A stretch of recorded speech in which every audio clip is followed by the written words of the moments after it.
इस मातृ वतन में, इस मुल्क में जिस तरह का माहौल चल रहा है, उस माहौल को पलटने की जरूरत है, उस माहौल को बदलने की जरूरत है। आज जो आपके हक हकूक पर एक तरह से कैंची चलाई जा रही है, उसे पलटने की जरूरत है। और वो कब होगा? जब आप सबकी सत्ता के शीर्ष में भागीदारी होगी।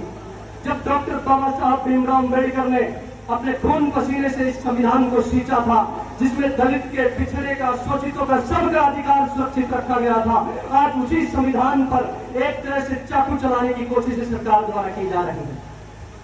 साथियों, एक दो दिन पहले ही मैं एक खबर पढ़ रहा था जिसमें पता चला कि इस तानाशाही भाजपा की मोदी सरकार ने इस आरएसएस का संविधान पढ़कर बैठे हुए दिल्ली के तानाशाही पर दो तानाशाहियों ने क्या काम किया है कि 9वीं से लेकर 12वीं तक की जितनी एनसीईआरटी की किताबें हैं, उसमें फिजिक्स की, केमिस्ट्री की, मैथ्स की, हर विषय की पुस्तक पर बाबा साहब भीमराव अम्बेडकर के संविधान का प्रियम्बल, उस संविधान की प्रस्तावना जो छपी रहती थी, उसको हटा दिया गया है। ये धीरे धीरे संविधान को खत्म करना चाहते हैं। आपको अपने जोश से बताना होगा कि बाबा साहेब को तुम चाहे किताबों से मिटा सकते हो, लेकिन डॉक्टर बाबा साहेब भीमराव अम्बेडकर के विचार और उनका संविधान हमारे दिलो दिमाग में वर्षों तक ही नहीं, सदियों तक ही डूबता रहेगा। यह एहसास आपको दिलाना है। और आज जो नौकरियों में हर जगह कमीशन में जितने अपॉइंटमेंट्स हो रहे हैं, हमें यह बात उठानी होगी कि दलित का उसमें कितना बंटवारा होना चाहिए, दलित का हिस्सा कितना होना चाहिए, पिछड़े का हिस्सा कितना होना चाहिए। आज देश के शीर्ष पदों पर कुछ उच्च वर्ग के लोग बैठे हुए हैं, कहने को वो शासन है, लेकिन आज असली हमारी सरकार तब होगी जब हम लोग शासन में आएंगे, हम लोग जब सत्ता के शीर्ष पर काबिज होंगे। और इसके लिए आपको क्या करना है? वो तमाम लोग जो आपके हक हकूक की आवाज उठाते हैं, उन्हें मजबूती प्रदान करनी है।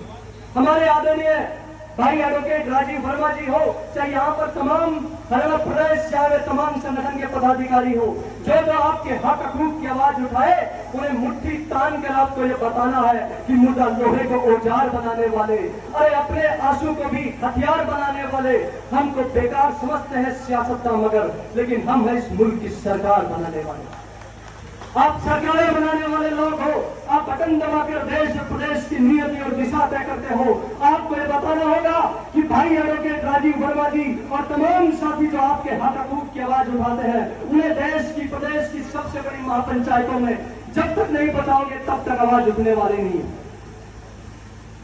मैं खुद नांगल चौधरी से आता हूं, आप सब ने अखबारों के माध्यम से पढ़ा होगा। पिछले 6 साल से नांगल चौधरी क्षेत्र में, महेंद्रगढ़ जिले में अवैध स्टोन क्रैशर और माइनिंग माफिया के खिलाफ में अपनी जान हथेली पर लेकर लड़ रहा हूं। हमारे गांव गांव में जो महात्मा गांधी आवास योजना के तहत दलित बस्ती बसाई गई थी, उन दलित बस्तियों के प्लॉट के बिल्कुल जड़ में सारे बिल्कुल क्रैशरों को खड़ा कर दिया गया। आज बहुत सारी हरिजन बस्तियों में टीबी, दमा, अस्थमा, सिलिकोसिस के मरीज हैं। उनकी पीड़ा को देखते हुए पिछले 6 साल से अपनी जान हथेली पर लेकर लड़ रहा हूं।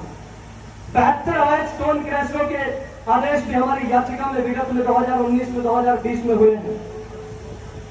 और इस तमाम मेरे सामाजिक संघर्ष में, पर्यावरण संघर्ष में मैंने बहुत कुछ देखा।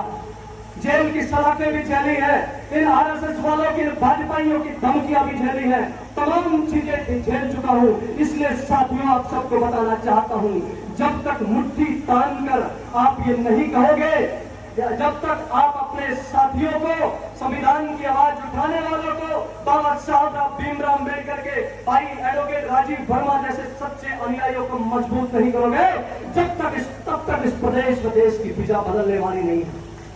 और आपको यह कहना होगा कि अभी सुधार कर लो, ये आनाकानी नहीं चलेगी।